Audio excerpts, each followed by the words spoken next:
He asked me the question in a voice so quiet it felt like a confession. "Who did this to you?" And I watched something in his eyes turn to ice. By dawn, I'd learned that 3 men had stopped breathing. By week's end, I'd understand that being seen by Damien Cross was more dangerous than staying invisible ever was. The marble floor of the Cross Enterprises penthouse had been polished so many times it reflected the city lights like a black mirror. I was on my knees at 11:47 p.m., scrubbing at a wine stain that wouldn't lift, when I felt it, that prickling awareness of being watched. I didn't look up. In 6 months of working the night shift, I'd perfected the art of not looking up. My hands moved in steady circles, the rag dampening with Bordeaux that probably cost more than my rent. Around me, the 30th floor apartment sprawled in shadows and sharp edges. Floor-to-ceiling windows framing Manhattan like a conquest, furniture that belonged in museums, silence so thick it had weight. Somewhere in the West Wing, Damien Cross was finishing a meeting. I'd heard voices earlier, low and tense, the kind that made the other cleaning staff swap shifts to avoid being here. But I needed the overnight differential.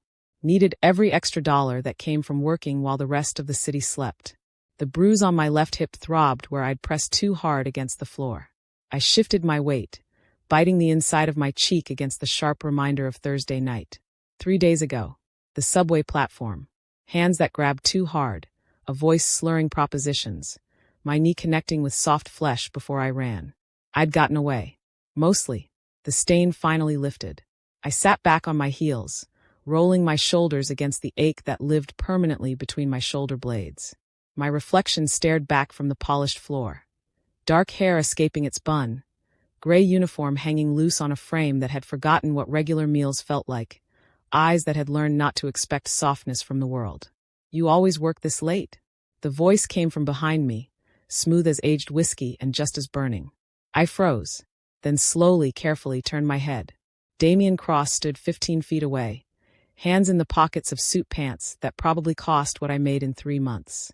His jacket was gone, his white shirt unbuttoned at the collar, sleeves rolled to reveal forearms that suggested he did more than sign checks.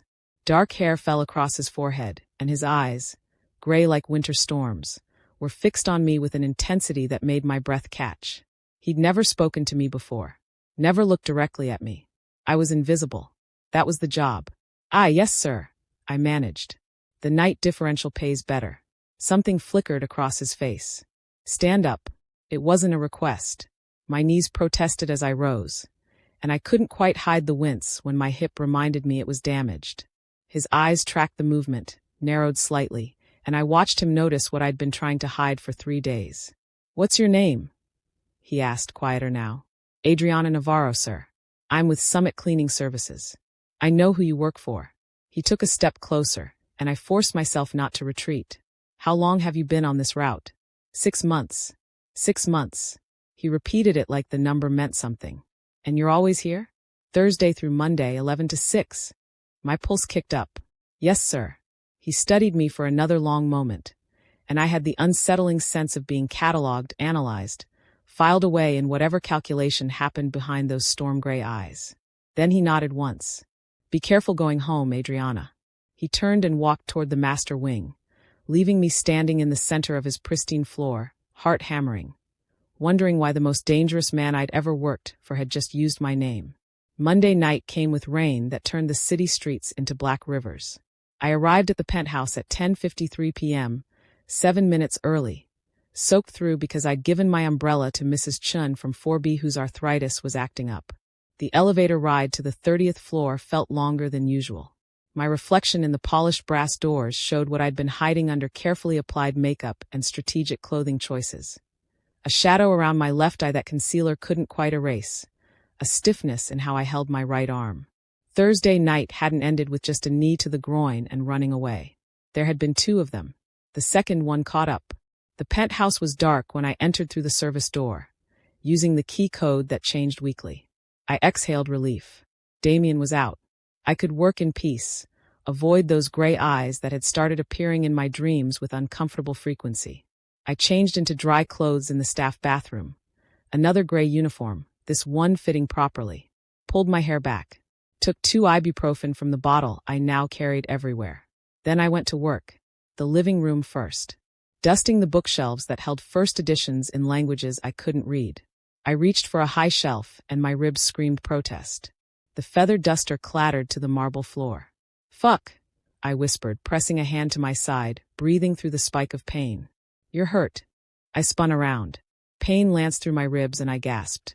Damien stood in the doorway to his study, perfectly still except for his eyes. Those winter storm eyes that were currently cataloging every inch of me with surgical precision. "I'm fine," I said automatically. "Just clumsy." "Don't." One word. Soft as silk, sharp as a blade. He crossed the room in 4 strides, and suddenly he was close enough that I could smell cedar and something darker, more expensive. "Don't lie to me." My heart hammered against my damaged ribs. "Mr. Cross, I can finish. Look at me."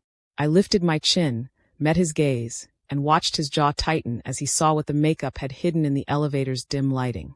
His hand came up slowly, like I was something wild that might bolt. His fingers didn't touch, just hovered near my cheekbone where purple had bloomed beneath concealer. "Who did this to you?" he whispered. The question cracked something open in my chest. Maybe it was the gentleness. Maybe it was because in 6 months of being invisible, someone was finally seeing me. Maybe it was because I was so tired of carrying everything alone. "It doesn't matter," I said, and my voice broke on the last word. His eyes went cold. Not at me, something deeper, darker, more terrifying. "It matters to me." "It doesn't matter," I repeated, stepping back, putting professional distance between us. "I handled it. I'm fine. I just need to finish my shift." "You're not fine." His voice remained quiet, but something underneath it made the air feel thinner. "You can barely lift your arm. You're favoring your left side. And someone put their hands on you hard enough to leave marks you're trying to hide." "Mr. Cross." "Damien." The intimacy of his first name felt dangerous. "I can't call you that." "Why not?" "Because you're—" I gestured vaguely at the penthouse at him, at the chasm between our worlds. "And I'm the woman who scrubs your floors. Is that what you think this is about?" He moved closer again, and I had nowhere to retreat. The bookshelf pressed against my spine. "Hierarchy? Distance?" "Yes." My voice came out steadier than I felt. "That's exactly what it's about. I need this job. I can't afford complications. I can't afford to be seen as someone who— Someone who what? Got assaulted and tried to keep working through broken ribs. They're not broken. Show me." "Absolutely not." His jaw tightened. "Adriana." "No." I met his eyes, forced steel into my voice. "You don't get to do this. You don't get to suddenly notice I exist and decide I'm your problem to solve. I've been cleaning your home for 6 months. 6 months of being invisible, which is exactly what I needed. And now, because you happen to see a bruise, you think you have the right to— What? Interrogate me? Demand answers." "I'm not interrogating you." His voice dropped lower. "I'm asking who hurt you so I can make sure it never happens again." The promise in those words sent ice through my veins. "That sounds like a threat." "It's a guarantee. This is exactly why I can't tell you." I pushed past him, ignoring the pain it cost me. "Because men like you solve problems with violence, and I don't want blood on my hands just because I got mugged on the subway platform." I made it 3 steps before his words stopped me. "The subway platform," he repeated. "Thursday night." I closed my eyes. Said nothing. "There are 2 men," he continued, voice perfectly controlled, "who've been using the 59th Street station as hunting ground for 3 months. Transit police know about them. Do nothing. They corner women in the blind spots between cameras." I turned slowly. "How do you know that?" "Because I know everything that happens in my city." His gray eyes pinned me in place. "Including which stations my employees used to get home." The implications of that settled over me like cold water. He'd been watching. Not just tonight. For 6 months, I hadn't been invisible at all. "You're not going home tonight. In the next few minutes, everything would change. And if you want to see where this impossible connection leads, make sure you're subscribed. This is just the beginning." I stared at him. "Excuse me. You can barely stand upright. You're working a 6-hour shift on what I'm guessing is bruised or cracked ribs. Probably a mild concussion based on how you're squinting against the light, and you're planning to take the subway home at dawn." He pulled out his phone. "That's not happening. You can't just— Guest room. East wing." He was already typing. "Dr. Vieira makes house calls. He'll be here in 20 minutes. Panic clawed up my throat. "I can't afford a private doctor." "You're not paying." Mr. Cross. Damien. He looked up from his phone, and the intensity in his gaze made my breath catch. And this isn't negotiable. You were hurt in my city, using my transit line, coming to my building. That makes it my responsibility. That's not how responsibility works. It is in my world. The certainty in his voice left no room for argument. And underneath the panic, underneath the pride that wanted to refuse, exhaustion crashed over me like a wave. I was so tired. Tired of hurting. Tired of pretending I wasn't. One night, I heard myself say, just tonight. Something softened in his expression. One night, Dr. Vieira was 70, efficient, and asked no questions about why a cleaning woman was being examined in Damien Cross's penthouse at midnight. He confirmed 2 cracked ribs, severe bruising along my right side and arm, and a minor concussion that explained the headaches I'd been ignoring. Rest, he said, packing his bag. No heavy lifting. No strenuous activity. Come back in a week. Damien walked him out. I heard low voices in the hallway, then silence. The guest room was larger than my entire apartment. Floor-to-ceiling windows overlooked the city, rain streaking the glass like tears. The bed was obscenely comfortable, Egyptian cotton sheets, pillows that felt like clouds. I sat on the edge, still in my uniform, unable to process how the night had derailed so completely. A soft knock. Damien entered carrying clothes, gray sweatpants, a black t-shirt, both clearly his. These should fit better than what you have. Thank you. He set them on the bed, then hesitated. The men who did this. Did you see their faces? Every instinct screamed to lie. Yes. Could you identify them? I met his eyes. Saw winter storms gathering. Probably. But I'm not going to. Why not? Because I know what you'll do. My voice came out whisper soft. And I don't want that weight. He crouched in front of me. I level now, close enough that I could see gold flecks in the gray. What if I told you that weight is already mine? That the moment I saw those bruises, the decision was already made. Then I'd say you're exactly as dangerous as people claim. Would you be wrong? No. I swallowed hard. But I'm still staying tonight. His lips curved into something that wasn't quite a smile. Good. I couldn't sleep. At 2 a.m., I gave up trying and found myself in the penthouse kitchen, standing in borrowed clothes that smelled like cedar and safety, staring at a city that never went dark. Insomnia or pain? I didn't jump this time. Maybe I was getting used to Damien appearing in doorways like a well-dressed ghost. Both, I admitted. He moved to the espresso machine, sleek and Italian, and probably worth more than my car. Caffeine won't help either of those. Neither will lying in the dark counting my mistakes. Is that what you were doing? He pulled 2 cups from the cabinet. Counting mistakes? I watched his hands work the machine with practiced ease. I left my late shift at the diner early Thursday. My manager offered me a double, and I said no because I was tired. If I'd stayed, I would have missed that train, taken a different route home. And you think that makes this your fault, doesn't it? The espresso machine hissed. He was quiet for a long moment, and when he spoke, his voice carried something I hadn't heard before, something raw. When I was 19, my sister took the wrong car service home from a party. He set a cup in front of me. I was supposed to pick her up. Got caught in a meeting that ran late. Told her to get a car, I'd reimburse her. My chest tightened. Damien. The driver took her to a secondary location. Held her for ransom. His fingers tightened around his cup. 48 hours. By the time we found her, she was... He stopped. Started again. She survived. Physically. But Elena hasn't spoken more than 10 words at a time in 12 years. I'm so sorry. I spent the next decade building an empire that ensures what happened to her never happens to anyone under my protection again. He finally looked at me. So when you ask if I think your choices made this your fault, no, Adriana. The only people at fault are the men who put their hands on you. I sipped the espresso. It was perfect. Is that why you notice everything? The stations your employees use. The shifts we work. I notice you, he corrected quietly. Because 6 months ago you reorganized my entire library by publication date without being asked. Because you leave the newspaper folded, so the crossword faces up on my breakfast table. Because you're the only person who's ever worked in my home and made it feel less empty. The confession hung between us like something fragile. I'm not invisible to you, I whispered. You never were. Outside, the rain had stopped. Dawn was still hours away.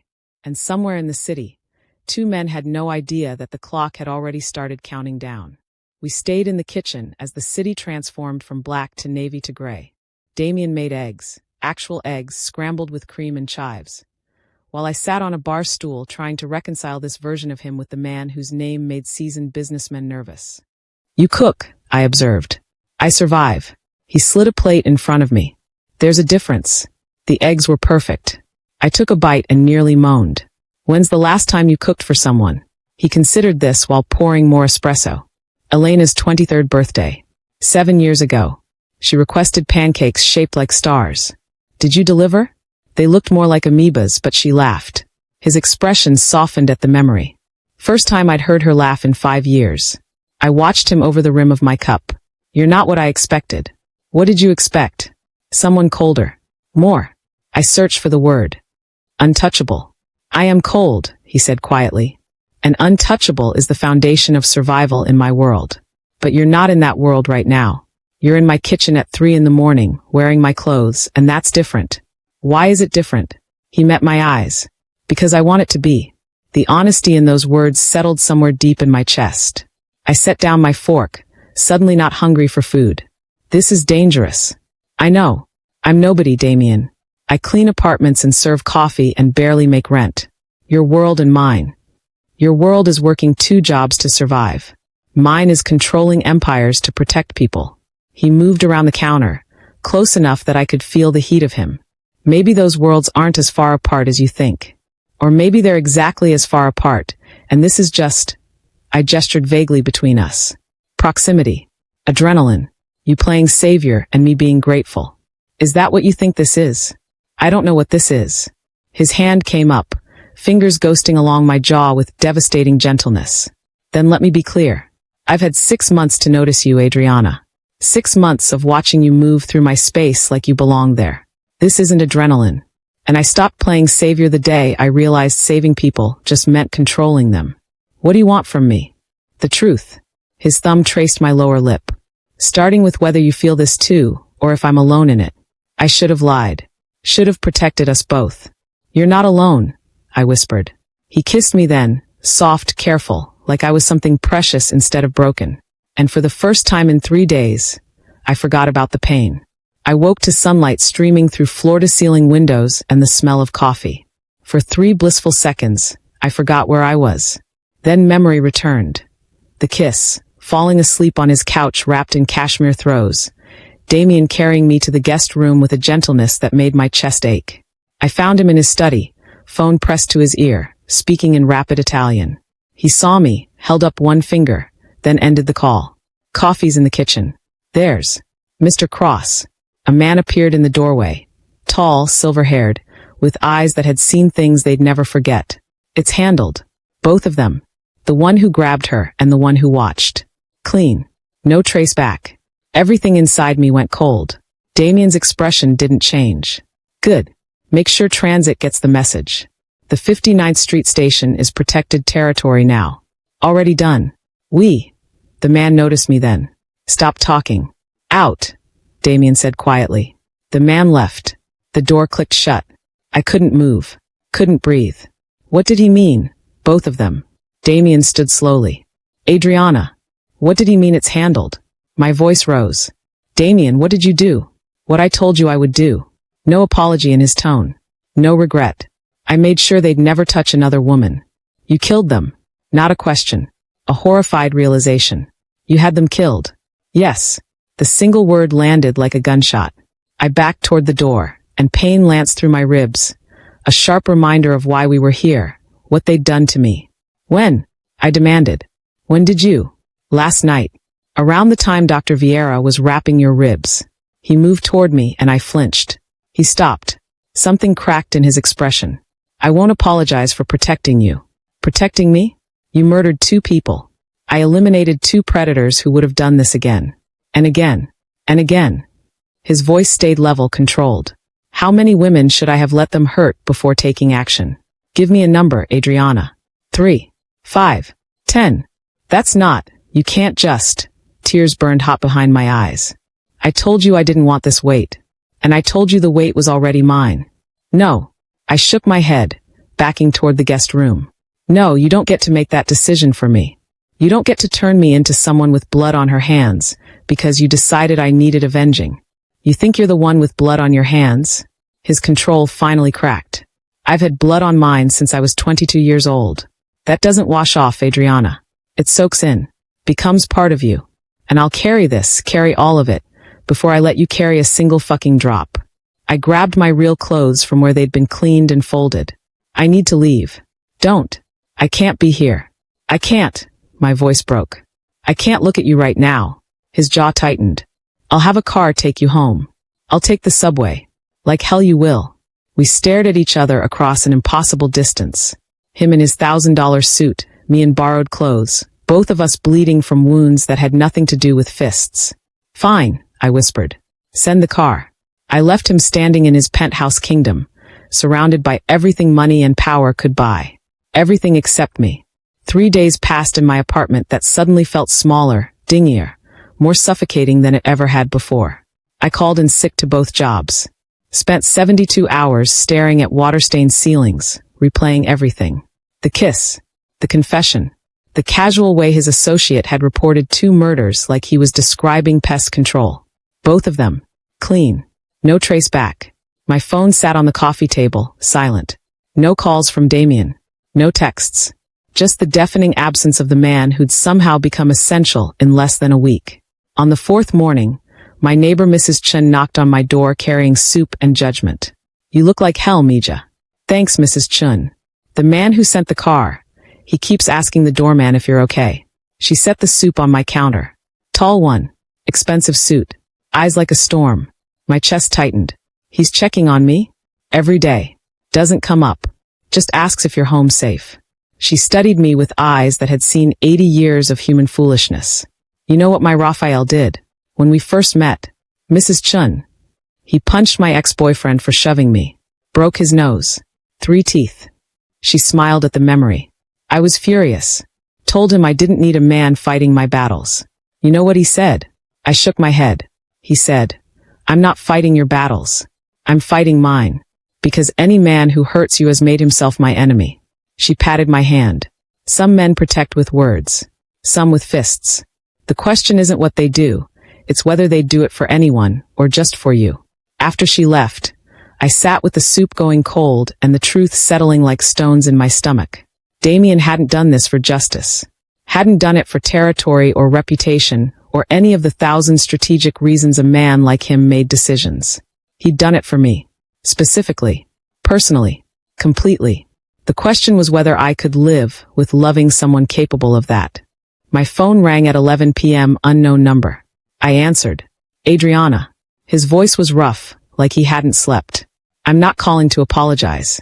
I'm not calling to convince you. I'm calling because I need you to know. If you never want to see me again, I'll disappear from your life completely. New cleaning assignment. References for any job you want. Enough money that you never have to work 2 shifts again. Damien. But if there's any part of you that understands why I did what I did, any part that can accept who I am and what I'm capable of, then I'm asking you to let me in. Not halfway. Not with conditions. All of me, all of you, consequences be damned. Silence stretched between us. Where are you? I asked. Downstairs.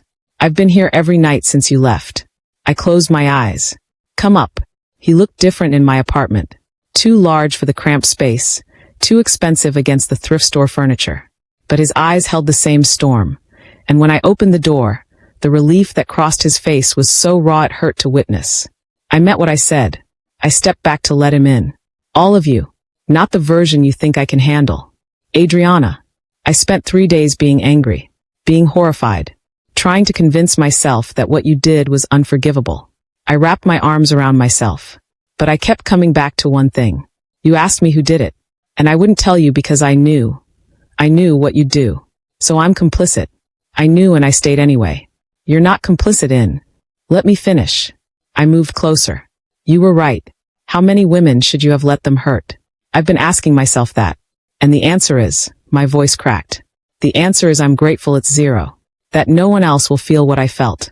And maybe that makes me as dark as you are, but I can't regret their deaths. I've tried. I can't. He exhaled like I'd released him from something. I need you to understand what you're choosing. This doesn't get easier. My world doesn't soften because you're in it. I know. People will use you to hurt me, target you to weaken me. I know that too. And I will burn down everything, every bridge, every alliance, every carefully constructed piece of my empire, before I let anyone touch you again. I reached up, cupped his face with both hands. Then I'm choosing you. The violence, the danger, the man who notices when I reorganize his library and how I take my coffee. All of it. He pulled me against him carefully, mindful of my healing ribs, and buried his face in my hair. I don't deserve you. Probably not. I smiled against his chest. But you're stuck with me anyway. He pulled back just enough to look at me, and his hand came up to trace my cheekbone where the bruise had finally faded. Then he leaned down and whispered against my temple, an echo of the question that had started everything. Who did this to you? But this time, I understood what he was really asking. Who hurt you? Who do I need to protect you from? Who made you believe you had to carry everything alone? No one, I whispered back.